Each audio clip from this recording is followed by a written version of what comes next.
अस्सलाम वालेकुम। Subject verb agreement, इसमें बेसिकली मतलब ये है कि सब्जेक्ट का हमने वर्ब के साथ एग्रीमेंट देखना है और इसी तरह से सब्जेक्ट के साथ यानी सब्जेक्ट का ऑब्जेक्ट के साथ भी हम एग्रीमेंट देखते हैं, यानी वो भी इसी के अंदर आता है। अब ये बेसिकली है क्या, यानी इसमें जो वो चीज़ बता रहा होता है वो ये होता है कि अगर हमारे पास एक सब्जेक्ट सिंगुलर है तो आगे हमने वर्ब भी सिंगुलर लगानी है, अगर एक सब्जेक्ट प्लूरल है तो आगे वर्ब भी प्लूरल लगानी है।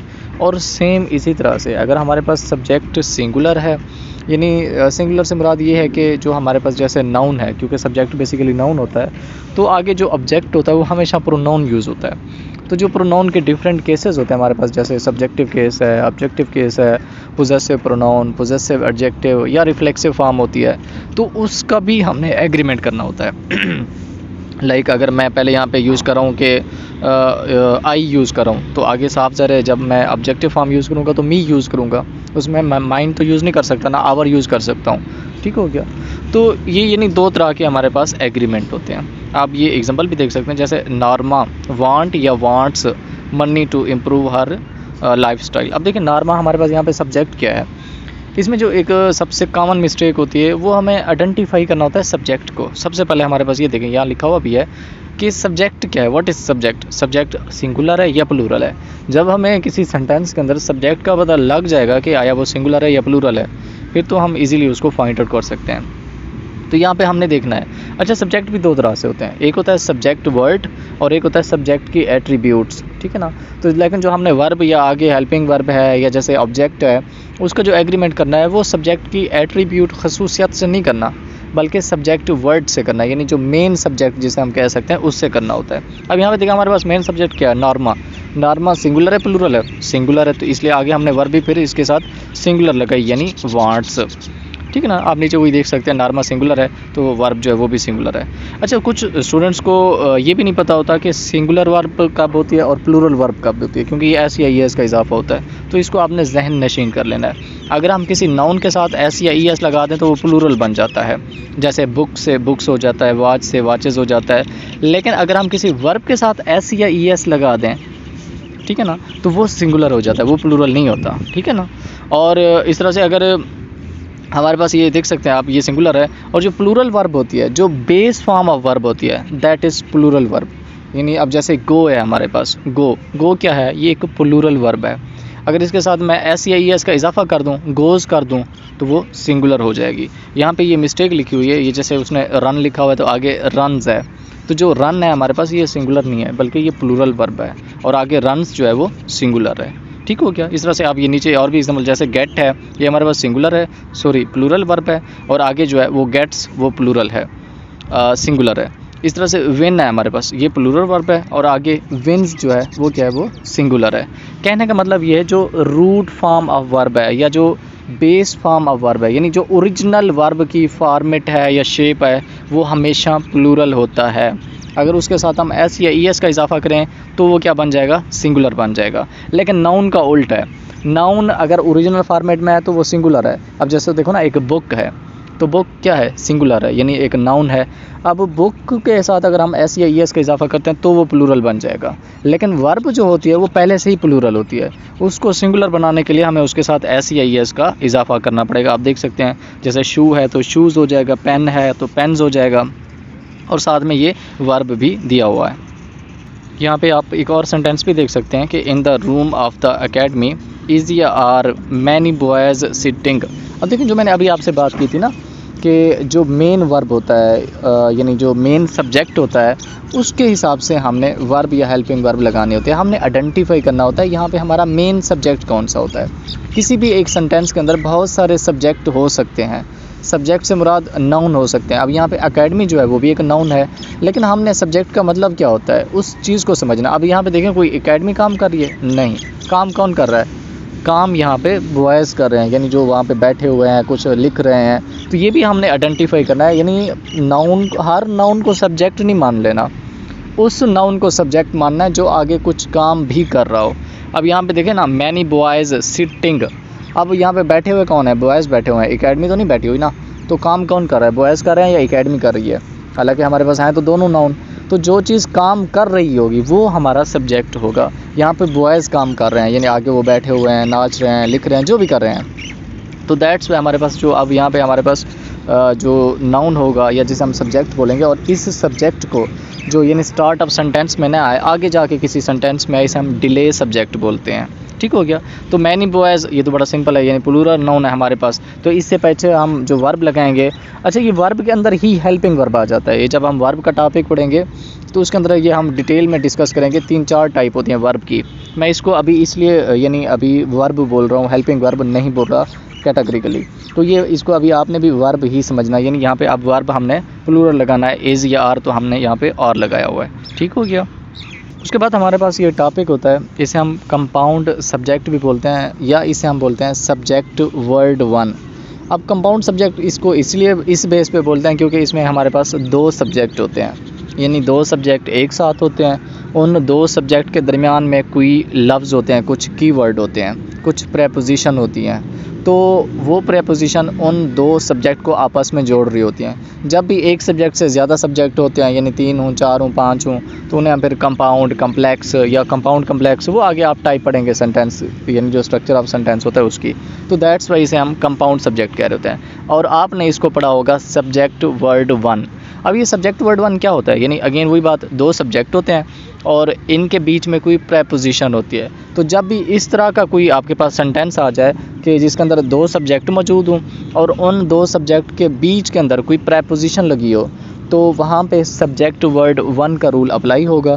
और वो रूल क्या है, रूल ये है कि अब आगे जितनी भी हमने वर्ब लगानी है, हेल्पिंग वर्ब लगानी है या ऑब्जेक्ट लगाना है, वो पहले सब्जेक्ट के हिसाब से लगाना है, दूसरे को हमने इग्नोर कर देना है। और वो प्रेपोजिशन कौन कौन सी होती हैं, ये लाइक है, विद है, इलॉन्ग विद है, एक्सेप्ट है, इन, ऑन, एक्सक्लूडिंग, इंक्लूडिंग, बिसाइड्स। ठीक हो गया। और भी बहुत सारे हो सकते हैं, लाजमी नहीं सिर्फ ये हो, कोई भी प्रेपोजिशन आ सकती है इसके बिटवीन,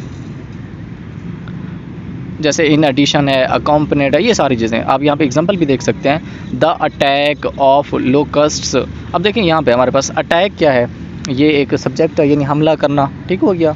अच्छा, उसके बाद लोकस्ट ये क्या है हमारे पास, ये देखें दूसरा सब्जेक्ट है। अब ये 2 सब्जेक्ट आ गए, इनके बीच में देखें प्रेपोजिशन लगी हुई है ऑफ, तो यहाँ से हमें डायरेक्ट पता चल गया कि ये सब्जेक्ट वर्ड 1 वाला रूल है, यानी 2 सब्जेक्ट है हमारे पास और ये सब्जेक्ट हमेशा कंसेक्टिव होंगे, मतलब बिल्कुल आपस में साथ साथ होंगे और इनके बीच में एक प्रेपोजिशन होगी। तो अब हमने अगेन वही रूल लगाना है, सब्जेक्ट पहला देखना है, यानी सब्जेक्ट वर्ड 1 के हिसाब से आगे जितने भी हमारा वर्ब होगी, हेल्पिंग वर्ब होगी या नाउन, प्रोनाउन, ऑब्जेक्टिव जो भी होगा वो हमने लगाना है। लेकिन ये देख लेना है कि आया वो सब्जेक्ट सिंगुलर है या प्लूरल है। अगर वो सिंगुलर है तो कंसिस्टेंट पूरे सेंटेंस में हमने आगे जो भी स्ट्रक्चर लगाने हैं वो सिंगुलर लगाने हैं। अगर ये हमारा नाउन यानी जो सब्जेक्ट है वो प्लूरल है तो आगे कंसिस्टेंट हमने सारी चीज़ें जो है वो प्लूरल ही लगानी है। अब जैसे अटैक है, यहाँ पे हमारे पास सब्जेक्ट अटैक क्या है, सिंगुलर है या प्लूरल है, सिंगुलर है, तो आगे भी हमने वाज लगा दिया। एक और सेंटेंस देखें, friends with their poor families. ठीक हो गया। तो इसमें हमारे पास अब विद क्या है, प्रेपोजिशन है। अब देखो अगेन हमारे पास कंसेक्टिव 2 सब्जेक्ट आ रहे हैं, कौन कौन से। अच्छा, इसकी निशानी भी इसी तरह से है, यानी हमने पहचान कैसे करनी है किसी भी सेंटेंस के अंदर, तो इसी तरह से पहचान करनी है कि 2 सब्जेक्ट साथ साथ होंगे और उनके बीच में कोई एक प्रेपोजिशन लगी होगी, तो हमें डायरेक्ट याद आ जाना चाहिए कि ये जनाब सब्जेक्ट वर्ड 1 वाला रूल है। यानी अगर 2 सब्जेक्ट एक साथ हों और उनके बीच में कोई प्रेपोजिशन लगी है, तो अब हमने आगे जो वर्ब या हेल्पिंग वर्ब या जो ऑब्जेक्ट का केस लगाना है वो किसके हिसाब से लगाना है, सब्जेक्ट वर्ड 1 के हिसाब से। अब यहाँ पे सब्जेक्ट वर्ड 1 क्या है, माय फ्रेंड्स। अब ये सब्जेक्ट सिंगुलर है या प्लूरल है, अगेन वही फार्मूला, सिंगुलर है तो आगे हमने पूरे सेंटेंस के अंदर कंसिस्टेंटली सारी चीज़ें सिंगुलर लगानी है, और अगर ये प्लूरल है तो आगे भी हमने प्लूरल लगाना है। तो यहाँ पे देखें फ्रेंड्स लिखा हुआ है जो कि प्लूरल है, तो आगे इसलिए हमने लिव या लाइव्स। अभी मैंने आपको बात की जो रूट फॉर्म होती है वर्ब की वो हमेशा प्लूरल होती है, उसके साथ एस या ई एस हम लगाएंगे तो वो सिंगुलर होगी। अब देखो यहाँ पे root form of verb live होती है, यानी लाइव जिसे हम बोलते हैं, लिव होगी, लाइव तो वो वाला हो जाता है, तो लिव होती है। तो यहाँ पे हमारे पास प्लूरल वर्ब थी तो लिव आएगा, और जो लिव्स है उसके साथ एस या ई एस का इजाफा करेंगे तो वो सिंगुलर हो जाती है।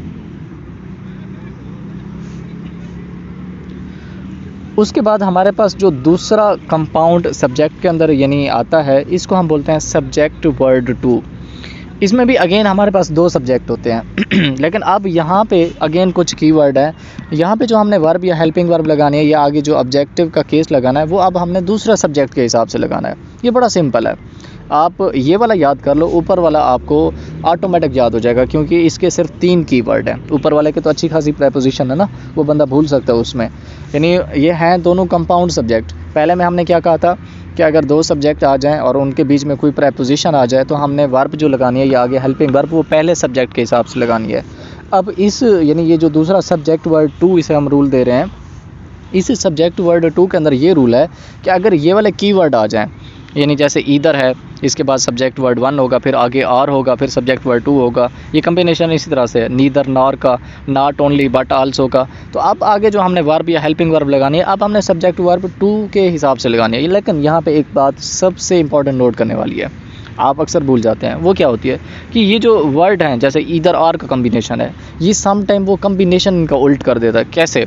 वो आर को पहले ले आता है, ईदर को बाद में ले आता है। तो आपने फिर भी कंफ्यूज नहीं होना, अगेन आपने सब्जेक्ट वर्ड 2 वाला ही रूल अप्लाई करना है। यानी जो वर्ब या आगे हेल्पिंग वर्ब लगाएंगे आप, वो सब्जेक्ट वर्ड 2 के हिसाब से ही आपने लगानी है। इस तरह से यानी वो आपको कंफ्यूज कर होता है। और ये 3 कम्बिनेशन है जस्ट, ये आपने याद कर लेना है। यानी कोई भी सेंटेंस अगर वो ईदर, नीदर, नॉट ओनली किससे स्टार्ट हो रहा है और उसके बाद सब्जेक्ट वर्ड कोई आपको नाउन नज़र आ रहा है, यानी सब्जेक्ट नज़र आ रहा है, फिर आपको उसके साथ ही कोई एक लफ्ज़ नज़र आ रहा है जैसे और, नॉर, बट आल्सो, तो आपके माइंड में डायरेक्ट आ जाना चाहिए कि यहाँ पे हमारे पास सब्जेक्ट वर्ड 2 वाला रूल लगेगा। कैसे? आइए एग्जांपल देख लेते हैं हम।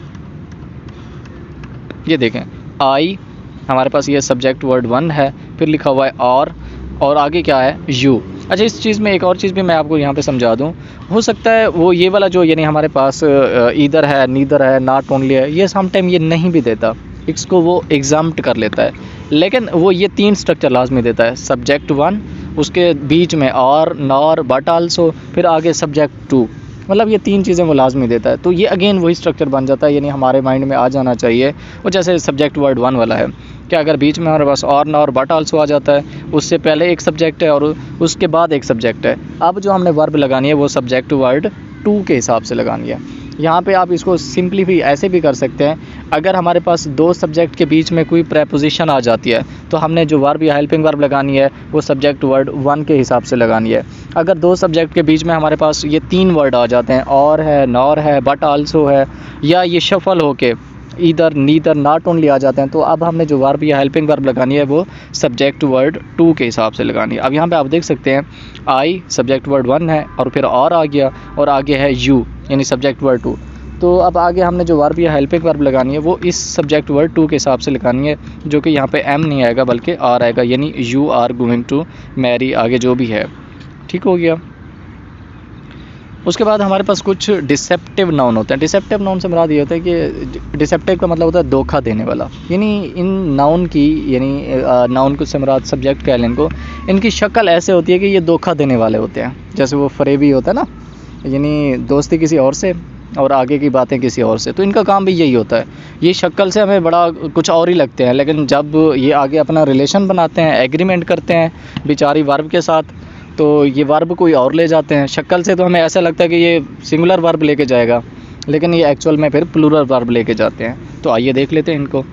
तो ये देखें, ये वो नाउन है जो शक्ल से लिहाज से तो हमें सिंगुलर महसूस होते हैं, यानी इनके साथ ऐसी आई एस का इजाफा नहीं हुआ होता और हमें लगता है कि आगे वर्ब भी सिंगुलर लगेगी, लेकिन इन नाउन के साथ वर्ब प्लूरल लगती है और शक्ल के लिहाज से ये सिंगुलर होता है, लेकिन इन एक्चुअली होता है प्लूरल है। कौन कौन से वो वर्ब हैं, आपने इनको रट्टा लगाना है। और ये बड़ा इंपॉर्टेंट एमसीक्यूज़ है, जिसमें पीपल है, कैटल है, विरमन है, पिजेंट्री है, जेंट्री है, पोल्ट्री है, क्लर्जी, पुलिस, स्टाफ, ये जितने भी हैं। ठीक हो गया। अल्फ़ाबेट है, ये बड़ा इंपॉर्टेंट एमसीक्यूज़ है।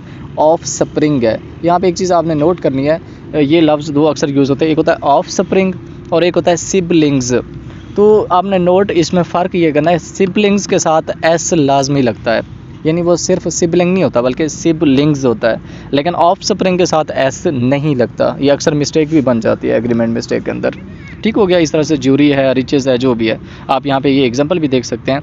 अच्छा, इसके साथ ये भी होता है, अगर हमने इनको प्लूरल करना है तो इसके लिए हम कुछ क्वांटिफायर यूज़ करते हैं। और वो क्वांटिफायर क्या होता है, जैसे ये कैटल है तो हम वो हेड लगा रहे होते हैं, पीस जैसे होता है ना, वो अभी हम पढ़ना है आगे, हमने जब नाउन का टॉपिक पढ़ना है तो उसमें डिटेल में पढ़ेंगे हम। बहरहाल आपने यहाँ पे ये चीज़ यानी इसमें देखनी है, a head of cattle is grazing. ठीक हो गया। यहाँ पे इज़ क्यों लगा है, ये क्वांटिफायर का रूल है। ठीक है ना। क्वांटिफायर के रूल से मुराद ये होता है या आप इसको यहाँ पे ये भी कर सकते हैं सब्जेक्ट वर्ड वन वाला हिसाब, कि यहाँ पे हेड जो है हमारे पास ये क्या है, यानी जिसे हम कहते हैं ना एक हजूम कह लें, या जैसे वो जत्था होता है एक लिहाज से, ठीक हो गया। तो ये भी एक नाउन है। उसके बाद ऑफ आ गया जो कि क्या है हमारे पास प्रेपोजिशन है, फिर आगे कैटल लगा हुआ है वो भी एक नाउन है। तो अब हमने किसको प्रायोरिटी देनी है, अगर दो सब्जेक्ट के दरमियान में हमारे पास प्रेपोजिशन हो जाए तो हमने सब्जेक्ट वर्ड वन के हिसाब से आगे वर्ब या हेल्पिंग वर्ब लगाने, तो यहाँ पे इज़ लगा हुआ है, ठीक है। और वैसे यहाँ पे यानी जो मैं आपको बताना चाह रहा था वो ये कि जैसे अब कैटल हो गया, अगर ये सिंपल आ जाए कैटल इज़ ग्रेजिंग या आर ग्रेजिंग, तो फिर यहाँ पे ये कैटल आर ग्रेजिंग आएगा।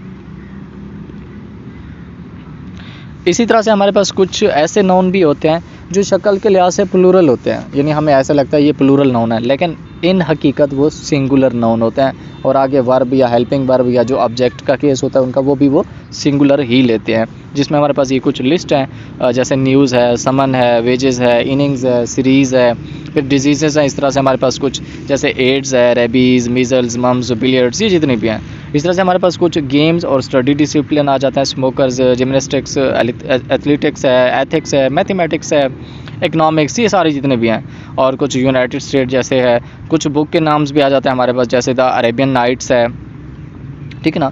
और इसके अंदर ऑर्गेनाइजेशन के नाम भी आ जाते हैं हमारे पास, द यूनाइटेड नेशंस है, रूबीनाज है। अच्छा, ऑर्गेनाइजेशन के अंदर ना आपने कैसे यानी किसी नाम को, अब जैसे यहाँ पे लिखा हुआ ना रूबीनाज, आपको कैसे पता चलेगा कि ये सिंपल नाम है या कोई ऑर्गेनाइजेशन का नाम है? तो इसके दो तरीके हैं, यानी दो की वर्ड हैं या निशानियाँ हैं याद रखने वाली। सबसे पहले वो ये कि इसका पहला लफ्ज़ जो है वो हमेशा कैपिटल होगा। आप कहेंगे सर वो तो हर नाम का कैपिटल होता है। हाँ, दूसरी निशानी ये है कि नाम के साथ एस लाजमी लिखा होगा, ठीक है। अब जैसे ना अगर ये लिखा होता सिंपल रुबीना, रुबीना क्या था, एक नाम था यानी नाउन था, लेकिन अगर रुबीना के साथ एस लगा होगा यानी रुबीनाज, तो फिर आपने समझ जाना कि अब ये नाम नहीं है बल्कि क्या है, ये एक ऑर्गेनाइजेशन है, ठीक है ना। अब जैसे रिजवान, रिजवान क्या है, वो तो एक नाउन है, नाम है, लेकिन अगर रिजवान के साथ मैं आगे एस लगा दूं, रिजवान्स, अब ये क्या बन जाएगी, ये अब एक ऑर्गेनाइजेशन का नाम है। और ऑर्गेनाइजेशन भी हमेशा सिंगुलर नाउन ही लेती है। सिंगुलर नाउन से मुराद आगे यानी ट्रीट वो एज अ सिंगुलर नाउन होती है, और उसके साथ वर्ब या हेल्पिंग वर्ब जो है वो भी हम सिंगुलर ही लगाते हैं। यहाँ पे कुछ एक्सेप्शंस है। एक्सेप्शन से हमारे पास समन्स आ जाता है, तो समन्स जो है ये सिंगुलर वर्ब लेती है। अगर इसकी हमें प्लूरल बनानी है तो इसके साथ हम एस या एस का इजाफा करेंगे तो ये आगे फिर प्लूरल भी बन जाएगी। अच्छा, जो मैं पहले आपको एग्जांपल कह रहा था कैटल वाली, तो आप यहाँ पे वो एग्जांपल देख सकते हैं, द कैटल। अच्छा, ये कैटल्स नहीं होता, ये गलत हो जाएगा। यानी ये जो जितने वर्ड हमने पहले पढ़े हैं ये वाले, यानी पीपल वाले, पोल्ट्री, इनकी कभी भी प्लूरल नहीं बनती, यानी इसके साथ हम एस या एस का इजाफा नहीं करते। तो ये कैटल है तो आगे भी हमने फिर आर लगाया हुआ है। इस एग्जांपल में आप इजीली डिफरेंशिएट कर सकते हैं। यहाँ पे क्या लिखा हुआ है, जॉनसन्स, ठीक हो गया। तो ये ऑर्गेनाइजेशन है। कैसे आपको पता चला ऑर्गेनाइजेशन है? इसका पहला लेटर कैपिटल है, नंबर 2 इसके साथ लास्ट में एस लिखा हुआ है, तो यहाँ से आपको पता चलेगा ये यानी हमारे पास ऑर्गेनाइजेशन है। और जो ऑर्गेनाइजेशन नाउन होता है वो ट्रीट होता है एज अ सिंगुलर नाउन, तो उसके साथ आगे हमने वर्ब, हेल्पिंग वर्ब या जो आगे ऑब्जेक्टिव लगाना है वो भी सिंगुलर ही लगाना है। अब सिंगुलर ऑब्जेक्टिव से क्या मुराद है, देखें ना, अब यहाँ पे जॉनसन्स है तो आगे अगर हमने ऑब्जेक्टिव केस लगाना तो मैं देयर लगाऊँ, देयर तो नहीं लगाऊंगा, क्या लगाऊंगा, इट्स लगाऊंगा। और ये एमसीक्यूज अभी आने हैं आगे, यानी हमने एग्जांपल डिस्कस करने हैं, जो मैं बार बार ऑब्जेक्टिव कह रहा हूँ। ये हमने प्रोनाउन के अंदर भी बड़ा डिटेल से इस चीज़ को पढ़ना है। कुछ हमारे पास नाउन ऐसे हैं जिनका अगर मतलब थोड़ा सा चेंज हो जाए तो उनका जो यूसेज होता है वो भी चेंज हो जाता है, यानी उनके साथ वर्ब या हेल्पिंग वर्ब जो है वो हम डिफरेंट लगाते हैं। अब लाइक अगर हम वेजेस की बात करें तो वेजेस के 3 शेड हैं। अगर वेजेस रिवार्ड की सूरत में है तो इसके साथ वर्ब सिंगुलर लगती है, और अगर वेजेस यानी किसी तनख्वाह की सूरत में, जैसे ये डेली वेजेस वाले काम कर रहे होते हैं, अगर वो प्लूरल है तो वर्ब प्लूरल लगेगी। और अगर वेज आ जाएगा तो उसके साथ भी अगेन वर्ब हमारे पास सिंगुलर ही लगेगी। अभी हमने एक ऊपर लिस्ट जो पढ़ी ना, जो यानी जैसे न्यूज़, समन्स, ये जितने भी नाउन थे ये वाले आप देख सकते हैं, ये पूरी लिस्ट यानी नाउन प्लूरल है लेकिन इनके साथ वर्ब सिंगुलर लगती है। इनका एक असूल ये भी है, वो ये असूल है, अगर इनसे पहले, ठीक है ना, कोई भी सब्जेक्ट आ जाता है, इनसे पहले कोई भी सब्जेक्ट लग जाता है तो अब इनके बाद जो वर्ब लगेगी वो प्लूरल हो जाएगी। देखिए ना, यहाँ पे तो ये लिखा हुआ है कि वर्ब सिंगुलर, यानी जितने हमारे पास न्यूज़ है, समन्स है, वेजेस हैं, ये जितने भी हैं, वैसे तो ये नाउन इनके साथ वर्ब सिंगुलर लगती है, लेकिन अगर किसी सेंटेंस के अंदर इन नाउन से पहले एक और नाउन लग जाए यानी कोई एक और ऑब्जेक्ट सब्जेक्ट लग जाए, यानी वो सब्जेक्ट हो सकता है, प्रोनाउन भी हो, क्योंकि प्रोनाउन भी एक्ट कर सकता है एज अ सब्जेक्ट। तो अब आगे जो हमारे पास वर्ब लगेगी वो वर्ब क्या हो जाएगी, वो प्लूरल वर्ब हो जाएगी। कैसे, आइए एग्जांपल देखते हैं।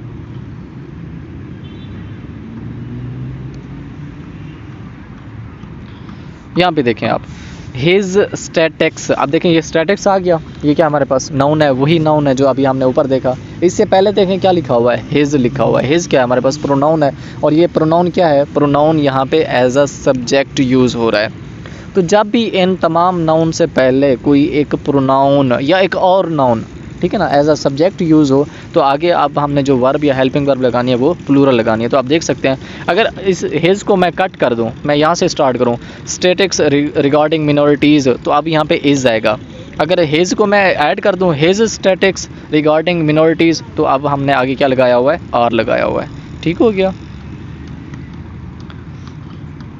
और ये वही एग्जांपल है द वेजेस ऑफ सिन। अभी हमने देखा वेजेस का मतलब यानी रिवार्ड की यहाँ पे मीनिंग है इसका, तो आगे हमने इज लगाया हुआ, यानी वर्ब सिंगुलर है। और अगर हिज वेजेस यानी सैलरी के सेंस में है, तो आगे फिर हमने आर लगाया हुआ है। और अगर यहाँ पे मैं कर दूँ हिज वेज, तो अगेन आगे क्या हो जाएगा, इज हो जाएगा। इसके बाद हमारे पास कुछ न्यूमेरल्स आते हैं, और ये जो न्यूमेरल वाला क्वेश्चन है नम्स 2020 में, 2021 में इसके दो MCQs आ चुके हैं। ठीक है ना, तो इसको आपने लाजमी रटना है और समझना भी। अगर आपको समझना है तो आप कमेंट सेक्शन में पूछ सकते हैं लाजमी। तो ये जनाब हमारे पास कुछ काउंटिंग वर्ड्स होते हैं, और कौन से काउंटिंग वर्ड्स होते हैं, आपने इनको रट्टा लगा लेना है। लेकिन ये ट्रीट क्या होते हैं, एज अ सिंगुलर।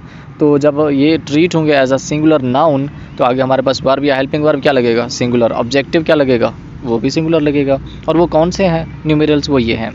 हमारे पास वेट है जो कि टन की सूरत में हो सकता है, ठीक है ना। क्वांटिटी है, किलो है, ग्राम है। टाइम है, ईयर की सूरत में हो सकता है। टाइम लाजमी नहीं ईयर की सूरत में हो, वो सेकंड है, आर है, ठीक है ना, इस तरह से भी हो सकता है। मेजरमेंट है, मीटर, सेंटीमीटर, ठीक है ना। अमाउंट है, जैसे कि हमारे पास डॉलर है, रुपीज़ है। डिस्टेंस, यार्ड है, जैसे हमारे पास यानी फासला जो भी होता है। तो इनके साथ आगे हमने जो वर्ब लगानी है वो क्या लगानी है, सिंगुलर। ये याद रख लेना है आपने। इसमें एक चीज़ है कि अगर हमारे पास जो हमारा मेन सब्जेक्ट है वो अगर प्लूरल है, तो उसके साथ वाला जो कंपाउंड सब्जेक्ट हम लगाएंगे वो भी हमें प्लूरल करना पड़ेगा। और अगर हमारा मेन सब्जेक्ट सिंगुलर है, तो उसके साथ वाला जो हमारा को सब्जेक्ट होगा वो भी सिंगुलर रहेगा। ये देखें, अगर देखें ना, अगर हमने इसको कर दिया वन का क्या मतलब है, सिंगुलर। तो आगे अब हमने यार्ड लिखा है, ton, kilo, metre, year, dollar, इसके साथ हमने SEIS नहीं लगाया, यानी इसको प्लूरल नहीं किया। लेकिन अगर इसको मैं 2 कर दूं, तो आगे मुझे यार्ड्स करना पड़ेगा, टन्स करना पड़ेगा, किलोज़ करना पड़ेगा, ठीक है ना, मीटर्स करना पड़ेगा। जैसे यहाँ पे लिखा हुआ है 50, 60, ठीक है ना, तो उसके आगे हमने क्या लिखा हुआ है, टन्स, किलोज़, ईयर्स, मीटर्स। तो ये मतलब बेसिक रूल है। अगर हमने एक चीज़ को प्लूरल किया है, तो उस रूल को आगे फिर हमने कंसिस्टेंटली पूरे सेंटेंस के अंदर उसको प्लूरल ही करना है। और जैसे यहाँ पे 50 है, तो यहाँ पे तो वैसे ही एक रूल है कि आगे हमने वर्ब सिंगुलर लगानी है। लेकिन अगर हमारे पास नाउन या हमारा जो सब्जेक्ट है वो प्लूरल है, तो आगे वर्ब या हेल्पिंग वर्ब वो भी प्लूरल लगेगी, और जो ऑब्जेक्टिव का केस लगेगा वो भी प्लूरल ही लगेगा। अब यहाँ पे एग्जांपल भी देख सकते हैं, 80। अब देखो यहाँ पे आया 80 क्या हमारे पास प्लूरल ही है, यानी एक सिंगुलर होता है 1, और 2 हो जाए तो वो प्लूरल हो जाएगा। अब यहाँ पे हम डॉलर या डॉलर्स पे से पहले देखेंगे तो डॉलर्स लगेगा। अब आगे वाज आएगा या वार रहेगा, तो वाज लगेगा, क्योंकि अभी हमने देखा ये न्यूमेरल्स हैं, इनके साथ वर्ब या हेल्पिंग वर्ब जो है वो सिंगुलर लगता है। ठीक हो गया। एक और एग्जांपल देख लें, 30 ईयर आएगा या ईयर्स आएगा। आप देखें 30 अगेन प्लूरल है, तो आगे भी ईयर्स आना चाहिए। इज आएगा या आर आएगा, नॉट सफिशेंट, तो इज आएगा। क्यों इज आएगा, क्योंकि अभी हमने देखा ये हमारे पास क्या है, ये न्यूमेरल्स हैं।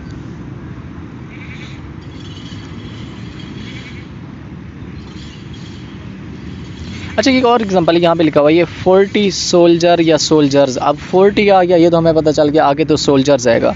अब आगे देखें, वाज या were killed in the war. अब यहाँ पे हमने वर क्यों लगाया है, अब ऊपर जाके ऊपर वाली वो देखें, यानी जो पिक्चर है, क्योंकि वहाँ पे देखें क्या सोल्जर का वहाँ पे जिक्र है, सोल्जर न्यूमेरल्स के अंदर इंक्लूड नहीं है, इसलिए यहाँ पे जो सोल्जर है, यानी ये 40 सोल्जर, ये एक कंपाउंड सब्जेक्ट है और ये एक प्लूरल सब्जेक्ट है, तो आगे भी इसलिए हमने इसके साथ फिर वर लगाया है। ठीक हो गया। तो ये हमारा है वीडियो का पार्ट 1, और जो सेकंड पार्ट है वो इंशाल्लाह फिर हम इसके बाद अपलोड करते हैं। Thank you so much.